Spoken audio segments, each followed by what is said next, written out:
Halo semua, balik lagi di channel Teraokun. Sebelum pembahasannya dimulai, silahkan klik tombol subscribe dan aktifkan lonceng notifikasinya supaya kalian gak ketinggalan info dan teori terbaru seputar One Piece. Buat kalian yang mau informasi tambahan soal SBS atau databook, kalian bisa follow Instagram Toraokun. Di sana admin akan memposting soal SBS, databook, dan berbagai teori singkat. Sekarang lanjut ke pembahasan. Bocoran One Piece Chapter 1075 telah muncul di berbagai forum. Dalam video kali ini, channel Teraokun akan menjelaskan berbagai hal menarik pada chapter kali ini.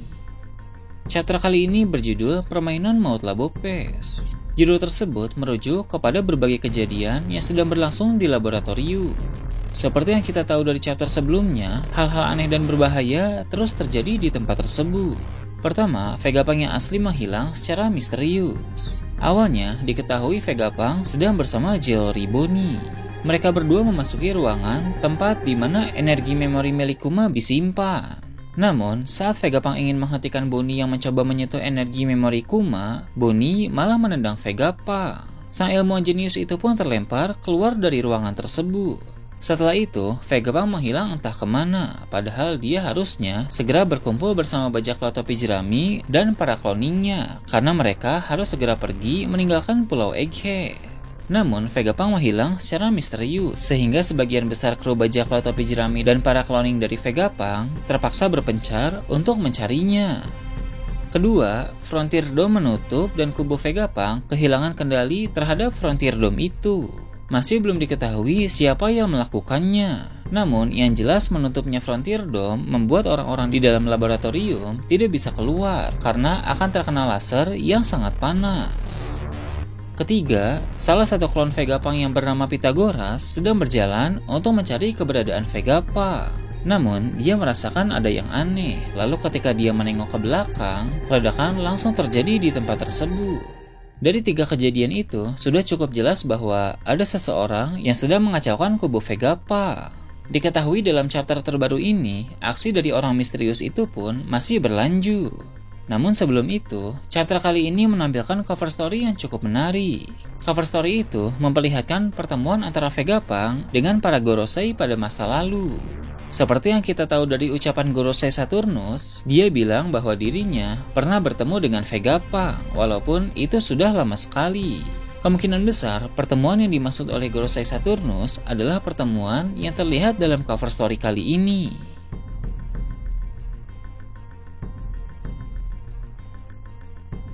Masuk ke dalam cerita utama, diketahui semua Denden Mushi pengawas yang berada di laboratorium telah dirusak oleh seseorang.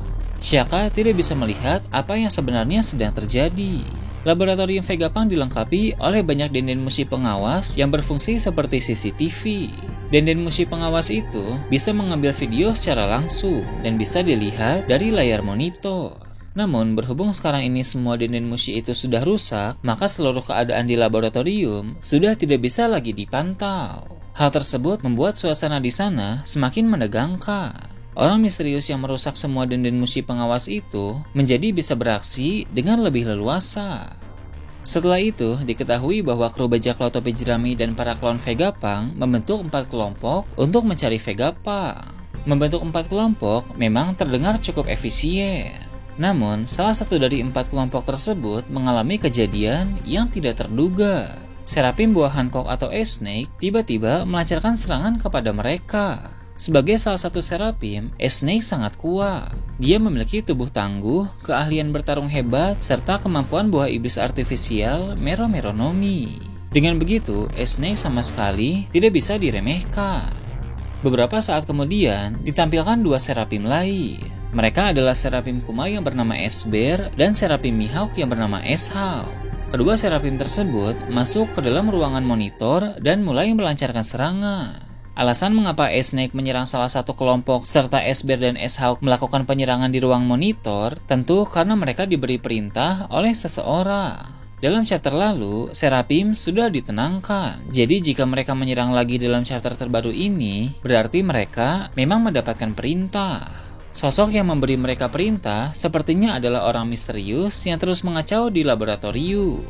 Melihat para serapim sedang mengamuk, membuat Shaka segera memberikan perintah untuk berhenti. Namun, perintah dari Shaka tidak berhasil, atau dengan kata lain, tidak dituruti oleh para serapim itu. Shaka sebagai salah satu cloning Vegapunk memiliki otoritas yang sangat tinggi untuk memerintah serapim. Otoritas Shaka sama halnya dengan cloning lain dan Vegapunk asli, berada pada tingkatan kedua tertinggi. Orang dengan otoritas lebih tinggi untuk memerintah serapim hanya para Gorosei saja.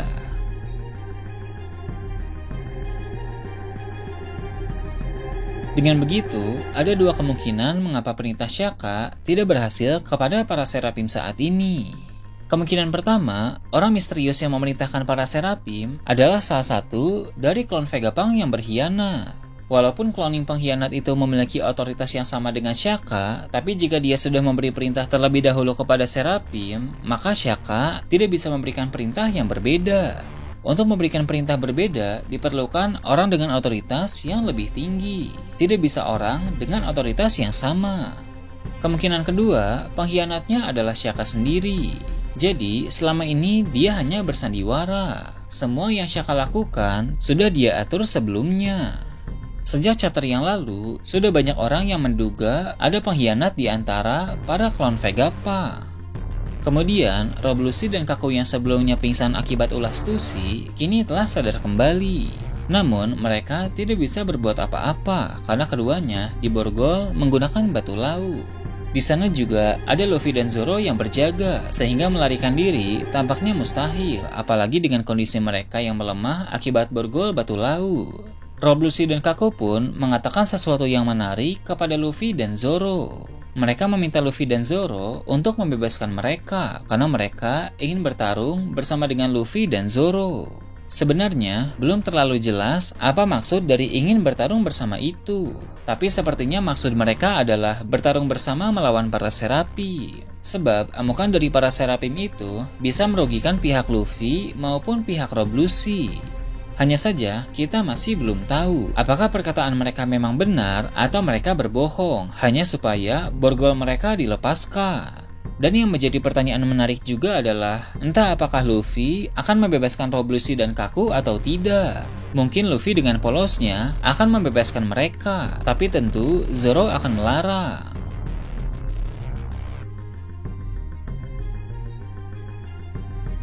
Nah itu tadi berbagai hal menarik pada chapter 1075. Gimana menurut kalian? Silahkan tulis di kolom komentar di bawah.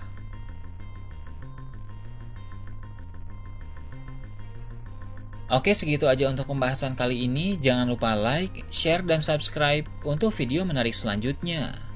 Gue Toraukun, Shambles.